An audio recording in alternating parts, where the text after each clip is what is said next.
Hello, Exiles. Aesir here. I've been having a blast with Animate Weapon in the Legacy of Phrecia event, particularly with poison minion builds using the Servant of Arakaali. Now, let me be clear. This is not a meta skill, nor is it suited for power creeps. But after testing multiple variations of the skill and sharing my experiences, I believe I've found the best version for me, the Animate Weapon of Self-Reflection. Let's go over the different build variations I've tried and how they compare. When I first started testing Animate Weapon, I tried the regular version. Unfortunately, the damage just wasn't enough for me. Since it only summons melee weapons, the clear speed felt sluggish, and the biggest issue was how clunky the summoning and resummoning process felt. I knew I had to explore other options, so I moved on to Animate Weapon of Ranged Arms. This one was a huge improvement in terms of clear speed.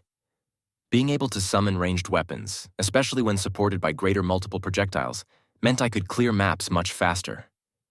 The damage was solid, and I could take down pinnacle bosses, but once again, the summoning process felt extremely awkward. Every time my weapons expired, I had to go through the whole tedious cycle of summoning them again. It was frustrating. To deal with the summoning issue, I tried a Chains of Command build. Now, this completely changed the way Animate Weapon worked.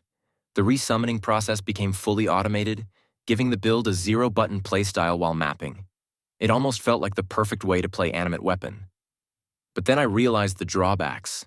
To make this build work, I had to sacrifice my rare equipment for unique items, which severely hurt my defenses. On top of that, I had to give up Spectres and swap out the Covenant body armor for Chains of Command, losing the level 29 added chaos damage that the Covenant provided. Even though I used a powerful chaos sword like Echo Forge for my Animate Guardian's weapon, the damage wasn't enough to compensate for the loss. And by the way, the summoning process only works great on maps, but it is technically impossible to resummon the Animate Weapons on pinnacle bosses. That's when I decided to try Animate Weapon of Self-Reflection. This version was completely different. Instead of relying on lingering blades or other mechanics to summon weapons, this skill simply summons a copy of your equipped melee weapon. The cooldown is shorter, and it has a lower minion count compared to the others, but it immediately felt much smoother to play. I consider it a one-button playstyle, much more balanced than Chains of Command.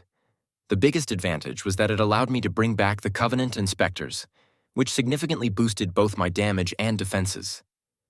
In terms of clear speed, it's not as fast as the Ranged Arms version, but it's still good enough to clear T17 maps and take down pinnacle bosses. Initially, the damage felt lower, but once I invested in better gear, spending around 10 divines, the build took off. That's the key difference between Ranged Arms and Self-Reflection. Ranged Arms scales mostly through gem level and quality, meaning there's a limit to how much DPS you can push. But Self-Reflection scales with your weapon, meaning you can keep upgrading and investing in better gear for more damage. There's also a more popular non-poison variant of Self-Reflection with the Puppeteer version, which scales using Energy Shield through Energy Blade or Ephemeral Edge. While I focused on poison, it's definitely an alternative for those who prefer that playstyle. Now let's talk about the gear that makes this build work. The Covenant is the centerpiece of the build, providing level 29 added chaos damage and effectively giving us a 7-link skill. But we take it a step further by using Uul Natal's amulet, which allows socketed support gems to also apply to our body armor, turning it into an 8-link setup. Here I swap melee splash support and ruthless support depending on the situation. For the belt, Darkness Enthroned is crucial. We want to get one with a high % increased effect of socketed abyssal jewels to ensure we hit 50% poison chance with just 2 jewels. Since we get additional poison chance from our ascendancy, this setup lets us reach 100% poison chance on every hit. For defenses, I like using Svalin, though it's not mandatory. It helps improve block, which is important because our main defensive layers come from attack and spell block. For weapons, the priority is high physical and chaos damage with as much attack speed as possible. I personally use Void Fangs for its extra chaos damage implicit. You can use a sword or dagger, but I prefer whatever gives the highest attack speed. Crit stats aren't necessary, so if your weapon has them, it just means there's still room for upgrades. And by the way, I don't have any runecraft yet, so you can still make a better weapon than I have. For rare gears, it's important to maximize elemental and chaos resistance while also stacking life, energy shield, regeneration, and movement speed. On the helmet, try to get plus level to all minion skill gems for extra damage scaling. When it comes to jewels, Amanamu's Gaze gives a nice damage boost, and Impossible Escape, the Agnostic, is great for saving skill points. Elegant Hubris, Kataro version, is useful if you can find one that gives increased minion damage along with block chance or mana reservation. For Abyss Jewels, focus on Ghastly Eye Abyss Jewels with added chaos damage and minion attack speed. Now let's move on to the Animate Guardian and Spectres. For the Animate Guardian, the best setup is giving it a dying breath while wearing Gruthkul's pelt.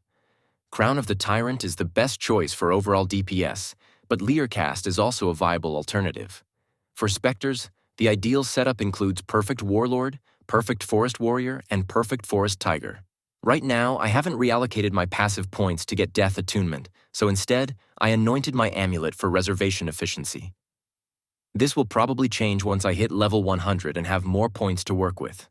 For auras, I'm running Malevolence with Generosity, Flesh and Stone, Purity of Elements, and Tempest Shield.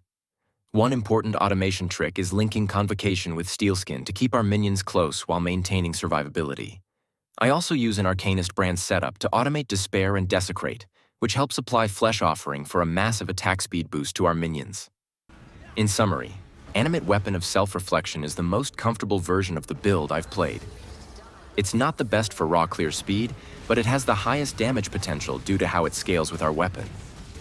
Since this is a poison build, damage takes time to ramp up, which might not appeal to everyone, but for a build that costs 20 to 30 divines, this one is incredibly rewarding. I hope this breakdown helped give you a better idea of the different animate weapon variants. If you enjoyed the video, don't forget to like, subscribe, and hit the notification bell for more Path of Exile content. Let me know in the comments what you think about this build and if you've tried any other variations. Thanks for watching, Exiles. Stay safe, and I'll see you in Rayclast.